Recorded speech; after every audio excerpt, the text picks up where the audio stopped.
السلام علیکم، میں ہوں کاشف رفیق. آپ دیکھ رہے ہیں پروگرام ہر زاویے سے. ناظرین، تقریباً 16 روز سیاسی جماعتوں کے پاس ہیں کہ وہ اپنی انتخابی مہم زور و شور سے چلا سکتے ہیں، لیکن یہ انتخابی مہم جو ہے زور و شور سے چلنے کا نام نہیں لے رہی. یہ وجوہات ہم سمجھنے سے قاصر ہیں کہ قومی انتخاب ہیں اور یہ تمام کی تمام ایکسرسائز ہوئی، تمام کی تمام صورتحال سامنے آئی، لیکن امیدواران بھی میدان میں ہیں، سیاسی جماعتیں بھی میدان میں ہیں، لیکن وہ گرم جوشی نہیں، وہ گہما گہمی نہیں. کہیں اس کی جو بنیادی وجہ وہ یہ تو نہیں کہ ایک بڑی سیاسی جماعت کو اس کے انتخابی نشان سے محروم کر دیا گیا. کہیں اس کی وجہ یہ تو نہیں کہ تحریک انصاف کے جو لوگ میدان میں ہیں وہ کھل کے مہم نہیں کر پا رہے ہیں. کہیں اس کی وجہ یہ تو نہیں کہ تحریک انصاف کے جو اکابرین ہیں، جنہوں نے متبادل لیڈرشپ کے طور پہ پارٹی کی انتخابی مہم چلانی تھی، وہ انتخابی مہم چلانے کے لیے بھی دستیاب نہیں. کہیں اس کی وجہ یہ تو نہیں کہ لوگوں کو یہ یقین ہو چلا کہ جو پروپیگنڈا کیا گیا کہ نون لیگ مرکز میں حکومت بنا رہی ہے، صوبوں میں حکومت بنا رہی ہے، پیپلز پارٹی جو ہے وہ اپوزیشن کا کردار ادا کرے گی، یہ وہ باتیں ہیں جو شہر اقتدار میں گردش کر رہی ہیں. یہ ایسا تو نہیں کہ یہ باتیں عوام کے دل میں گھر کر چکی اور عوام کو لگتا یہ ہے کہ ہر چیز جو ہے وہ ڈیسائیڈ ہے، ڈیسائسو ہے، اور اس کے لیے ضروری نہیں کہ اتنا اس میں دم خم ہو اور اس میں اتنی توجہ لی جائے، یہ اتنا دلچسپی لی جائے. آخر کیا وجوہات ہے؟ کیوں انتخابی مہم جو ہے وہ اتنی زیادہ نہیں ہو پا رہی، گرم جوشی نہیں ہے؟ ماں سوائے بلاول بھٹو زرداری کے کسی نے اس طرح کی ایکسٹینسو مہم نہیں کی ابھی تک. نون لیگ جو ہے وہ اکا دکا جلسے کر رہی ہے. مریم نواز صاحبہ نے بھی بڑی لیٹ کمپین شروع کی، حمزہ شہباز صاحب بھی فوکس کر کے بیٹھے ہوئے ہیں، لیکن انتخابی مہم نہیں جو ہے وہ ہو پا رہی. انتخابی مہم کا وہ امپیکٹ نہیں ہو پا رہا جس کو ہم نوٹ کرتے تھے، جس کو ہم رپورٹ کرتے تھے. وجوہات کیا ہیں؟ اور اب جو اگلا سٹیج ہے وہ یہ ہے کہ انتخابی مہم میں وعدے وعید شروع ہو گئے ہیں.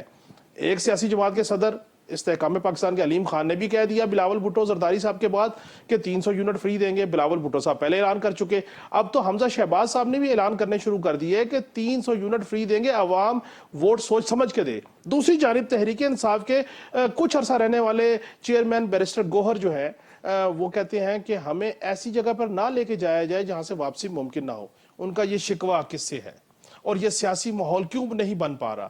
ملک کی مجموعی سیاسی صورتحال کیا ہوگی؟ اس کے اوپر ہم گفتگو کریں گے. ناظرین، پروگرام کے دوسرے حصے میں ہم گفتگو کریں گے ملک کی معاشی صورتحال پہ. یہ پی ڈی ایم کی حکومت اور نگران حکومت، اگر ان کو دیکھیں، ان کا احاطہ کریں تو تقریباً 18-20 ماہ کی یہ حکومت تھی، اور اس حکومت میں وعدے وعید کیے گئے، تجربہ کار تھے، ہر چیز تھی، لیکن عوام کو ریلیف نہیں ملا. عوام مہنگائی کی چکی میں پس گئی. میں یہ کہتا ہوں کہ اب تو عوام کی جو برداشت ہے وہ جواب دے گئی. اسی وجہ سے عوام یہ دیکھ رہی ہے کہ ان سیاستدانوں کو ووٹ دے کے سامنے لے کے بھی آئیں، یہ حکومت بنا بھی لیں، ان کو کیا ریلیف دیں گے؟ کیا واقعی حقیقی معنوں میں عوام کو ریلیف ماضی میں ملا یا ٹیکسز ملے؟ یا واقعی عوام کو ریلیف ملا یا وعدے ملے؟ اور کیا اب عوام کو ریلیف ملے گا یا وعدے ملیں گے؟ اور یہ تمام وعدے معاشی اصلاحات کے، ٹیکسز کو کم کرنے کے، عوام کی ضروریات زندگی کی اشیاء کو سستا کرنے کے، یہ وعدے ہوں گے یا یہ ایوان میں جا کے منتخب نمائندگان جو ہے وہ عوام کے لیے واقعی حقیقی معنوں میں کچھ کر سکیں گے؟ کیا ان کے معاشی پلان ہے؟ کیونکہ ابھی تک ہم نے کسی سیاسی جماعت کا کوئی معاشی پلان دیکھا نہیں. تو اگر ماضی کی معاشی پالیسیوں نے ہی مستقبل میں کنٹینیو کرنا ہے تو عوام کو ریلیف کون دے گا؟ معاشی صورتحال کا بھی جائزہ لیں گے، اس کے اوپر بھی گفتگو کریں گے. ناظرین، پروگرام کے تیسرے حصے میں بات کریں گے پاکستان کی مجموعی سیکیورٹی کی صورتحال پہ. بڑی عجیب بات ہے کہ پاکستان نے اپنے برادر اسلامی ملک ایران کے ساتھ ہمیشہ وفا کی، بھلا کیا، مشکل وقت میں ساتھ دیا، سعودیہ اور ایران کی جو ٹینشن تھی اس کو کم کرنے کے لیے کردار ادا کیا. لیکن ایران نے ہمارے ساتھ کیا کیا؟ دوسری جانب افغانستان ہے، ان کے مہاجرین کو سال ہا سال اپنے پاس رکھا. اب واپس بھیجنے کی بات ہوئی تو تلخیاں شروع ہو گئیں. کیا وجوہات ہیں کہ افغانستان سے ٹی ٹی پی جو ہے وہ پاکستان کے اندر دہشت گردی کے واقعات کرتی ہے، اٹیک کرتی ہے، اور افغانستان کی جو حکومت ہے طالبان کی، وہ کہتے ہیں کہ ایسا کوئی سیف ہیون وہاں پہ موجود نہیں ہے، جبکہ یہ رپورٹس ہوئیں کہ انڈیا افغانستان کے ذریعے سے پاکستان کے اندر انسرجنسیز کروا رہا ہے. ایران اور افغانستان ہمارے برادر ملک، ہمارے ساتھ رہنے والے ملک، ہم نے ہمیشہ ان سے وفا کی. بطور پاکستانی عوام، بطور پاکستانی مملکت ہم نے وفا کی، ہم نے ساتھ دیا، تجارت کر رہے ہیں، ہر طرح سے ساتھ چل رہے ہیں. لیکن وہاں سے وفا نہیں آ رہی، اور پاکستان کی مجموعی سیکیورٹی کی صورتحال کتنی مخدوش ہے. اور اب تک اس پہ جو اقدامات اٹھائے گئے اس کو ہمارے پینلسٹ کس نظر سے دیکھتے ہیں؟ ان تمام موضوعات پہ ناظرین ہم باقاعدہ گفتگو کریں گے، ایک بریک کے بعد ہمارے ساتھ رہیے۔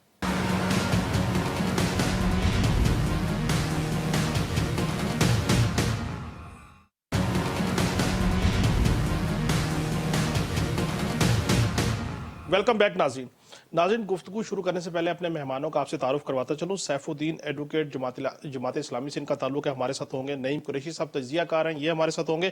رو عمران سلمان صاحب تجزیہ کار ہیں، یہ ہمارے ساتھ ہوں گے۔ Welcome all.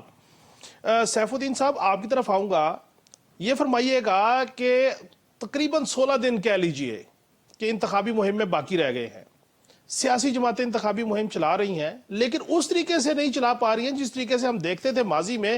قومی انتخابات کی ایک گہما گہمی ہے، ایک کمپین ہے، ایک چیزیں ہیں۔ کیا آپ بھی اس بات سے اتفاق کرتے ہیں، جو میری اپریہنشن ہے کہ شاید عوام کو لگتا ہے کہ چیزیں ڈیسائیڈ ہو چکی ہیں، یہ تو رسم ہے جو ادا ہونی 8 فروری کو، یا کوئی اور معاملہ ہے؟ بسم اللہ الرحمن الرحیم۔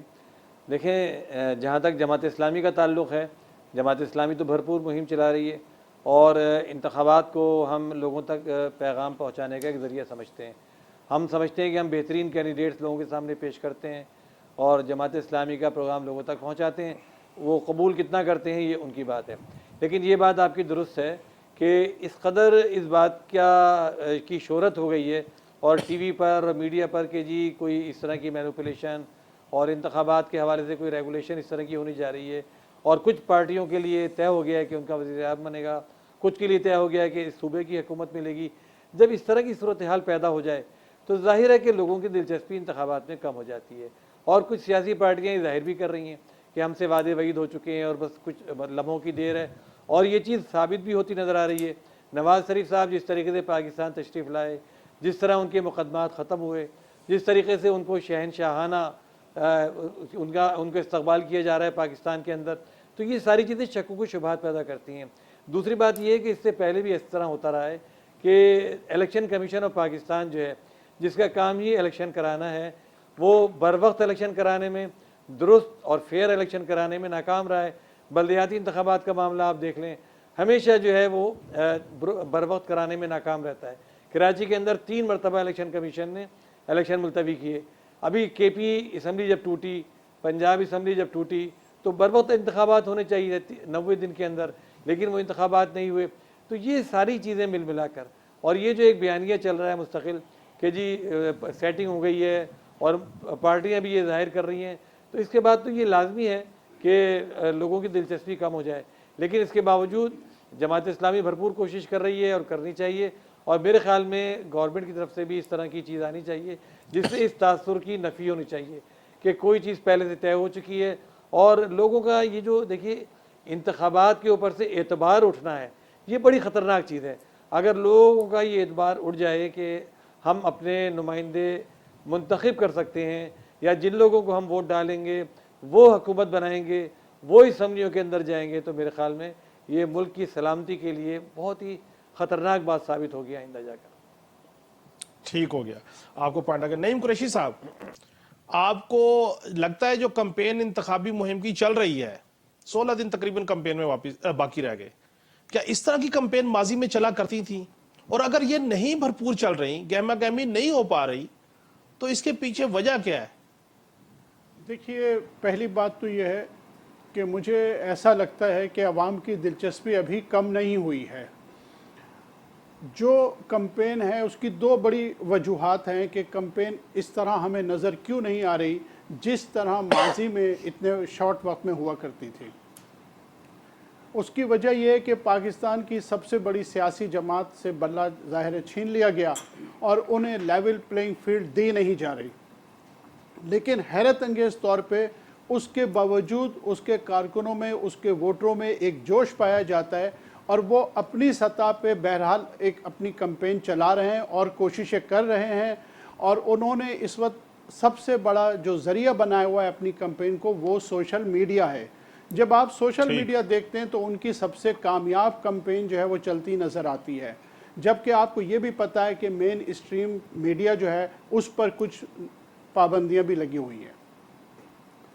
دوسرا فیکٹر جو ہے وہ مسلم لیگ نون کا ہے۔ جس طرح ایڈوکیٹ صاحب نے فرمایا کہ ایک شخص کو لاڈلا بنا کے پیش کیا جا رہا ہے. دوسری بات ہے کہ انہوں نے خود یہ کہا کہ ہماری گل ہو گئی ہے. تو اس گل ہو گئی ہے کہ نتیجہ یہ ہے کہ لوگ یہ سمجھ رہے ہیں کہ کسی سیاسی جماعت کے بارے میں پہلے سے طے کر لیا گیا ہے کہ اسے اقتدار دلوانا ہے. اور سب سے بڑی رکاوٹ جو ہے مسلم لیگ نون کی جو مہم ہے، جو کہ ہم یہ سمجھ رہے تھے کہ بہت نواز شریف صاحب کے آنے کے بعد بہت بڑے پیمانے پہ چلائی جائے گی، لیکن حقیقت یہ ہے کہ ان لوگوں کی بات صحیح ثابت ہو گئی کہ نواز شریف صاحب کے آنے سے بھی کوئی فرق نہیں پڑے گا. اور آپ نے دیکھا کہ جو ان کا ایک جلسہ حافظ آباد میں ہوا اس میں بھی انہوں نے بڑی مختصر تقریر کی، اور اس کے بعد انہوں نے 2 جلسوں سے جو ہے 2 جلسوں میں انہوں نے شرکت نہیں کی، اور اب وہ کل مانسہرہ جا رہے ہیں. تو اصل بنیادی وجہ یہ ہے کہ یہ مہم جو اتنی سلو ہمیں نظر آ رہی ہے اس کی بنیادی وجہ مسلم لیگ نون ہے. اور مسلم لیگ نون کا مسئلہ یہ ہے کہ انہیں بھی پی ٹی آئی کی طرح لیول پلینگ فیلڈ نہیں دی جا رہی، لیکن فرق صرف یہ ہے کہ طاقتور حلقے جو ہیں وہ لیول پلینگ فیلڈ نہیں دے رہے پی ٹی آئی کو، اور پاکستان میں چاروں صوبوں میں مسلم لیگ نون کو جو ہے وہ عوام لیول پلینگ فیلڈ نہیں دے رہے. ان کے کینڈیڈیٹس کا عوام میں جانا مشکل ہو گیا ہے. وہ بمشکل جلسے کر پاتے ہیں سرکاری سرپرستی میں، سرکاری چیزوں کو استعمال کر کے، تب کہیں جا کے ان کے مختصر سے جلسے ہو رہے ہیں. تو یہ بنیادی بات ہے. پیپلز پارٹی اپنے طور پہ اپنے صوبے میں مہم چلا رہی ہے. جماعت اسلامی کے بارے میں بالکل بے شک ایسا ہے کہ وہ اپنی مہم اسی انداز میں چلا رہے ہیں جس طرح ہمیشہ چلاتے ہیں. جی ٹھیک آپ کا پوائنٹ آ گیا. عمران سلمان صاحب، آپ بھی نعیم قریشی صاحب کی بات سے اتفاق کرتے ہیں کہ تحریک انصاف کو لیول پلینگ فیلڈ میسر نہیں اور مسلم لیگ نون کو عوام لیول پلینگ فیلڈ دینے کے لیے راضی نہیں. کیا کہیں گے سر؟ اس لیے کمپین کم ہے. جی میں بالکل اتفاق کروں گا نعیم قریشی صاحب کی بات سے، لیکن اس کے ساتھ ساتھ میں صرف یہ نواز شریف صاحب کی طرف اشارہ نہیں کروں گا، بلکہ اس پاکستان میں کراچی اور لاہور سمیت بہت سارے شہروں میں ایک میڈیا پرسن ہونے کے ناطے جو کینڈیڈیٹس مسلم لیگ نون کے، پاکستان پیپلز پارٹی کے جو کھڑے ہیں، خود ان کو بھی یہ معلوم نہیں کہ آیا کہ الیکشن ہوں گے کہ نہیں. پہلے تو یہ بات طے کر لیں کہ آپ نے 2 دفعہ ذکر کیا 16 دن موجود ہیں، لیکن لوگوں کے دلوں میں اس بات کا بھی ڈر ہے کہ لیول پلینگ فیلڈ تو ایک الگ چیز ہے. وہ تو اس بات کو سوچنے کے لیے بے قرار کہیں سے ہمیں پتہ چلے کہ الیکشن ہوں گے کہ نہیں. یہاں تک کہ میں اس بات پر یقین سے کہہ سکتا ہوں کہ میاں نواز شریف صاحب شاید اس سوچ و فکر میں ہے کہ جو وزارت عظمیٰ کے دوڑ میں شامل ہے نمبر 1 پہ کہ وہ الیکشن ہوں گے کہ نہیں. جس کا یہ ہے کہ جیسے کہ نعیم قریشی صاحب نے بتایا حافظ آباد کے بارے میں، اس دن بھی انہوں نے صرف منہ دکھائی کے لیے آئے تھے. آج لیا کا جو جلسہ تھا وہ انہوں نے موسم کا بیانیہ بنا کر ختم کر دیا. اور جہاں تک میرا خیال ہے کہ کل جو جلسہ کرنے جائیں گے شاید اس کا بھی یہی حشر ہو. تو صورتحال یہ ہے کہ پاکستان پیپلز پارٹی ہمیں میدان میں نظر آ رہی ہے اور جماعت اسلامی بھی نظر آ رہی ہے، لیکن مسلم لیگ نون جس کو ہم یہ کہتے ہیں کہ یہ الیکشن کے اندر ان کی سلیکشن ہو چکی ہے، وزارت عظمیٰ کے لیے نواز شریف صاحب کا انتخاب ہو چکا ہے، ان لوگوں کے آپ دیکھیں تو کوئی اتنی گہما گہمی نظر نہیں آ رہی. اس کی بھی بنیادی وجہ یہ ہے کیونکہ اگر ہم یہ دیکھیں کہ میاں نواز شریف صاحب کے بار بار ہم کہتے ہیں کہ ان کی سلیکشن ہو چکی ہے، ہو سکتا ہے کہ مسلم لیگ نون کو اقتدار میں لانے کی تیاریاں ہوں، لیکن میں یہ بتاتا چلوں کہ جو شخص جس سے نواز شریف کا نام لیا جا رہا ہے کہ وزارت عظمیٰ کے لیے ہوں گے، ایسا نہیں ہے، بلکہ منظور نظر لوگوں کے اندر میاں شہباز شریف صاحب ہوں گے. آنے والا وقت بتا دے گا کہ میاں شہباز شریف اگر یہ سلیکشن ہوتی ہے تو میاں شہباز شریف الیکشن کے وزیر اعظم کے امیدوار ہوں گے. جی ٹھیک ہو گیا، ٹھیک ہو گیا، پوائنٹ آ گیا. ناظرین گفتگو کا سلسلہ جاری ہے، ملتے ہیں بریک کے بعد.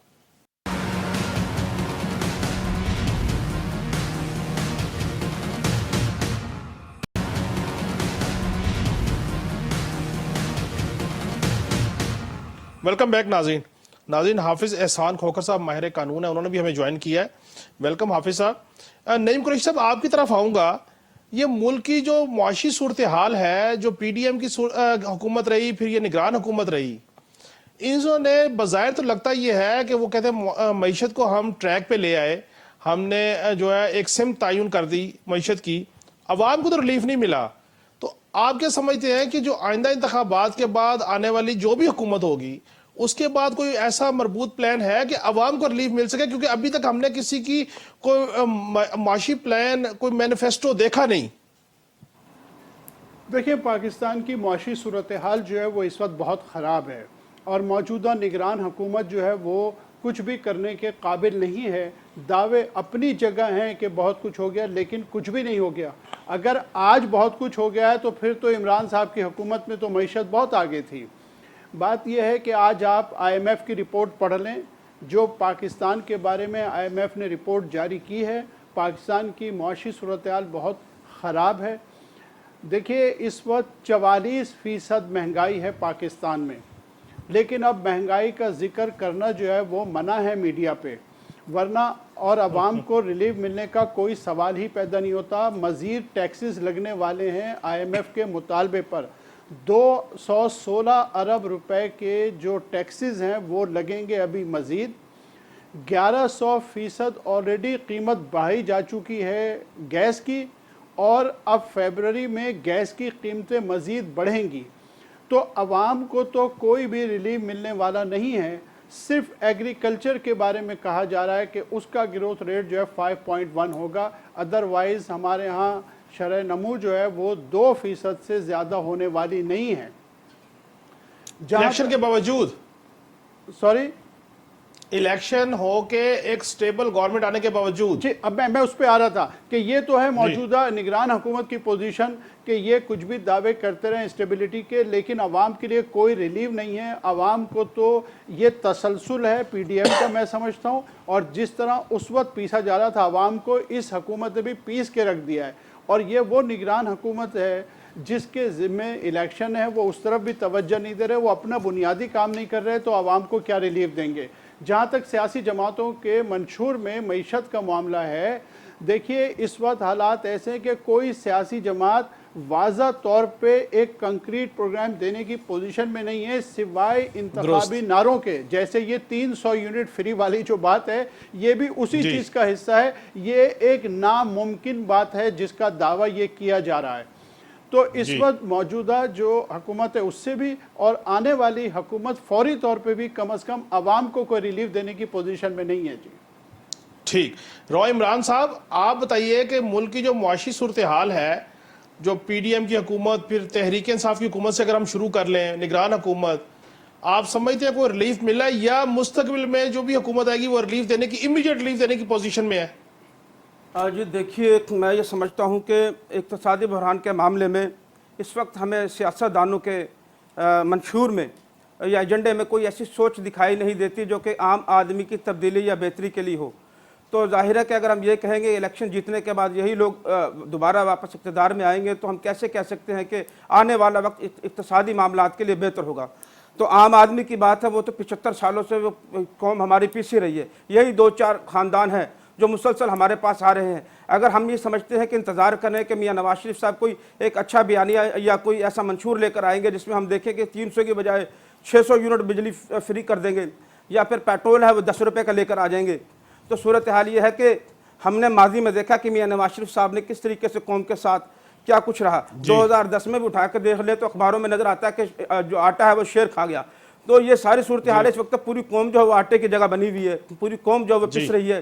اور میں یہ کہتا چلوں کہ جیسے کہ بلاول صاحب ہیں، بلاول صاحب کو بھی آپ یہ دیکھ لیں کہ بڑے بڑے سہانے خواب دکھائے جا رہے ہیں اور بہت کچھ کیا جا رہا ہے، لیکن ایک جملہ بلاول صاحب کے منہ سے لاہور میں جا کر یہ نہیں نکلتا کہ میں لاہور کو لاڑکانہ بنا دوں گا، یا حیدرآباد کی شکل دے دوں گا، یا پھر کراچی بنا دوں گا۔ کوئی ایسا جملہ نہیں۔ آپ یہ دیکھیں کہ قوم جو ہے وہ پوری آج بھی انہی نعروں کے پیچھے ہے، لیکن اگر یہ خاموش ہو، اگر ووٹ کی بات کریں، اگر کوئی ٹانگ اڑانے والی بات نہ ہو الیکشن کے اندر، تو میں سمجھتا ہوں کہ وہ شخص جو یہ کہہ رہا ہے کہ مجھے صرف 3 دن دے دیا جائے، تو میں یقین سے کہتا ہوں کہ قوم تو صرف اسی کے ساتھ کھڑی ہے۔ میں کوئی تحریک انصاف کا نمائندہ نہیں ہوں، مگر ایک عام آدمی کی حیثیت سے جب ہم لوگوں میں پھرتے ہیں تو محسوس یہ ہوتا ہے کہ یہ جو 2 جماعتیں جن کے بارے میں ہم کہہ رہے ہیں، اور بلاول صاحب جو اتنا شور مچا رہے ہیں کہ کم سے کم مجھے بھی تو ڈیل میں بٹھاؤ، کم سے کم مجھے تو بتاؤ کہ ہونے کیا جا رہا ہے۔ تو ساری صورتحال کے اندر قوم ان دونوں جماعتوں کی طرف نہیں دیکھ رہی، بلکہ اس شخص کی طرف دیکھ رہی ہے جسے سانحہ 9 مئی میں ملوث کیا جا رہا ہے۔ اور جبکہ ہم جی جی ٹھیک. حافظ احسان کھوکھر صاحب آپ بتائیے, جو معاشی صورتحال ہم دیکھ رہے ہیں پی ڈی ایم کی حکومت سے شروع ہو جائے, جنہوں نے کہا کہ وہ تجربہ کار حکومت تھی, تجربہ کار لوگ تھے, پھر نگران حکومت, عوام کو ایز سچ کوئی ریلیف دیکھنے کو نہیں مل رہا, ٹیکسز زیادہ ہیں, سہولیات نہ ہونے کے برابر ہے. سر کیا دیکھ رہے ہیں؟ اور پھر جو ابھی الیکشن کمپین چلا رہی اس میں کوئی مینیفیسٹو میں کوئی معاشی پالیسی ابھی تک سامنے نہیں آئی, سر کیا کہیں گے؟ بسم اللہ الرحمن الرحیم. کاشف بھائی آپ کا بہت شکریہ کہ آپ نے موقع دیا. گورننس اور ٹیکس جو ہے وہ میرا سبجیکٹس بھی ہے, میں اس میں لکھتا بھی ہوں, میں اس میں پریکٹس بھی کرتا ہوں, اور میں خود پاکستان کسٹم ایپلیٹ ٹریبیونل کا, جس میں آپ کا فیڈرل ایکسائز ہے, سیلز ٹیکس ہے, کسٹمز, میں اس کا ممبر بھی رہا ہوں, میں اس کا چیئرمین بھی رہا ہوں, اور پاکستان کی گورننس کے جو مختلف ادارے ہیں میں نے اس پہ کام کیے. یہ جو ہم ساری کر رہے ہیں پاکستان کی اکانومی کی, یا پاکستان کی اکانومی کا اسٹیٹس کیا ہے, یا پاکستان کی اکانومی کو بہتر کیا جا سکتا ہے یا کس طرح کیا جا سکتا ہے, اس کے کاشف بھائی 3-4 چیزیں جتنی دیر تک ہم اس کو انڈرسٹینڈ نہیں کریں گے اور 3-4 چیزیں ہم کریں گے نہیں, تو یہ ساری کی ساری جو ہے یہ کاسمیٹک چیزیں ہوں گی, یا ساری کی ساری یہ آئی واش ہوں گی. اگر آپ پاکستان کے پچھلے 76 سال کے سارے دیکھ لیں اس ملک کے اندر ہے, تو 2 چیزیں بڑی امپورٹنٹ ہوتی ہیں. ایک ہوتی یہ ہے کہ آپ کی مینوفیکچرنگ بڑھے, اور دنیا کے ہر ملک کے اندر اگر آپ نے اس ٹریڈ بیلنس کو کم کرنا ہوتا ہے تو آپ کی مینوفیکچرنگ ایک ہوتی ہے, اور دوسرا جو ہوتا ہے وہ آپ کا tax to G D P ہوتا ہے. جتنا آپ کا tax to G D P بڑھتا جائے گا اتنا ہی جو ہے وہ آپ کے ملک کے اندر جو ہے وہ چیزیں جو آپ کے لیتے ہیں, باہر کے ممالک سے قرضہ لیتے ہیں یا باہر کے ممالک سے گرانٹس لیتے ہیں اپنے ایکسپینڈیچرز کو پورا کرنے کے لیے, اتنا ہی وہ آپ ان چیزوں سے دور ہوتے جاتے ہیں. اب بدقسمتی کی بات یہ ہے کہ پاکستان جو ہے 76 سال کے اندر صرف 2 مواقع ایسے آئے ہیں کہ جس کے اندر پاکستان کی جو مینوفیکچرنگ تھی یا tax to G D P تھا اس کے اوپر کام ہوا ہے, اور وہ ایک ٹینیور تھا جو جنرل ایوب کا دور تھا 59-60 سے لے کے 66-7 تک. اس دور کے اندر آپ کے ملک کے اندر جتنے بھی آج بڑی بڑی مینوفیکچرنگ آپ کو ملتی ہے وہ جنرل ایوب کے دور کی ملتی ہے, اور اسی وجہ سے آپ نے دیکھا کہ پاکستان جو تھا وہ ایشین کنٹریز کے اندر ایک ایگزامپل سپورٹ کیا جاتا تھا, اور پاکستان کا 5 ایئرز پلان بھی لوگ کاپی کرتے تھے, اس میں آپ کا سنگاپور بھی تھا, اس کا آپ کا ملیشیا بھی تھا. اب جب مینوفیکچرنگ آپ کی بڑھتی ہے تو آپ کی ایکسپینڈیچرز جو ہے اس کے لیے آپ کو ٹیکسیشن بھی آتا ہے. اب یہ جو ساری چیزیں ریورس کی گئی جب بھٹو صاحب اس ملک کے اندر آئے اور انہوں نے نیشنلائز اس ملک کے اندر سارے انسٹیٹیوشنز کو کر دیا, تو آج تک پاکستان کے اندر مینوفیکچرنگ جو ہے وہ پنپ نہیں رہی, جس کی وجہ سے یہ ہوا یہ ہے کہ آپ کا جو امپورٹ بل ہے وہ آپ کے ایکسپورٹ بل سے بہت زیادہ. مثلا آج آپ کے ملک کے اندر جو امپورٹ ہے وہ تقریباً جو ہے وہ آن پیپرز جو ہے وہ $70 بلین کے قریب ہے, اور آپ کی ایکسپورٹس جو ہے وہ $40 بلین کا آپ کے ملک کے اندر گیپ اس وقت چل رہا ہے. دوسرا جو سب سے امپورٹنٹ ہے وہ آپ کا tax to G D P ہے. Tax to G D P جو ہے دنیا کے اندر ایوریج ممالک اگر آپ اسکینڈینیوینز دیکھیں تو وہاں پہ 55% کے قریب ہے, اور دنیا کے جو ہمارے ہمسایہ ممالک ہے وہاں پہ 14, 15, 16 آپ کا بنگلہ دیش دیکھ لیں, اگر آپ اپنا انڈیا دیکھ لیں, جو بھی آپ کے سراؤنڈنگ کنٹریز ہیں, پاکستان جو ہے وہ کبھی بھی 10 سے کراس نہیں کر رہا. اگر آپ پاکستان اسی tax to G D P کے اندر رہے گا تو اس کا مطلب یہ ہے کہ نہ آپ کا ٹریڈ بیلنس کم ہوگا, اور نہ ہی آپ کو اپنے ایکسپینڈیچرز کے لیے دنیا کی آپ کو جو لون لینا پڑے گا, اور اس کے علاوہ آپ کے پاس آپشن نہیں ہے.